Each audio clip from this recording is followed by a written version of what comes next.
আসসালামু আলাইকুম। আমি যেহেতু এখন দিনাজপুরে, তাই দিনাজপুরে এসেই ফ্রেন্ডসদের সাথে দেখা করতে চলে গেলাম। আর আমরা আজকে ইফতার করেছিলাম।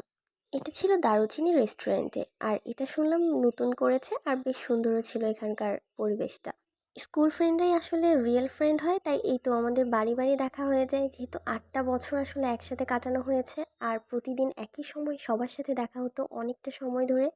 কলেজ বা ভার্সিটির ফ্রেন্ডদের সাথে কিন্তু ওরকমভাবে কখনো দেখা হয়ে ওঠে না। আর এই তো আমরা ইফতারে বিভিন্ন আইটেম নিয়েছিলাম, আর এর মধ্যে ওখানে শুনেছিলাম যে ভাতটা অনেক মজা, তাই আমরা ভাতই নিলাম।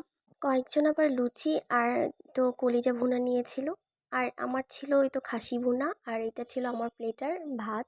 আর এখানকার ভর্তা ভাজি সবগুলোই অনেক বেশি মজা ছিল। কেন জানি ওদের সাথে কাটানো সময়গুলো অনেক বেশি ভালো লাগে।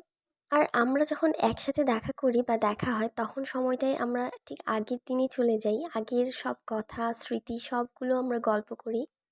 এই রেস্টুরেন্টটা ছিল দিনাজপুরের সুখসাগরের মধ্যে। প্রায় ৮ বছর যাবত তাদের সাথে রেগুলারলি দেখা হয় না, কিন্তু তারপরও মনে হয় যেন সম্পর্কটা ঠিক আগের মতোই আছে। বন্ধুত্ব টিকিয়ে রাখাও কিন্তু খুব একটা সহজ কাজ না। পৃথিবীর সব বন্ধুত্ব যেন অনেক বেশি ভালো থাকে। আমরা এই তো কিছুক্ষণ একসাথে আছি, আর একটু পরে যে যার মধ্যে চলে যাব।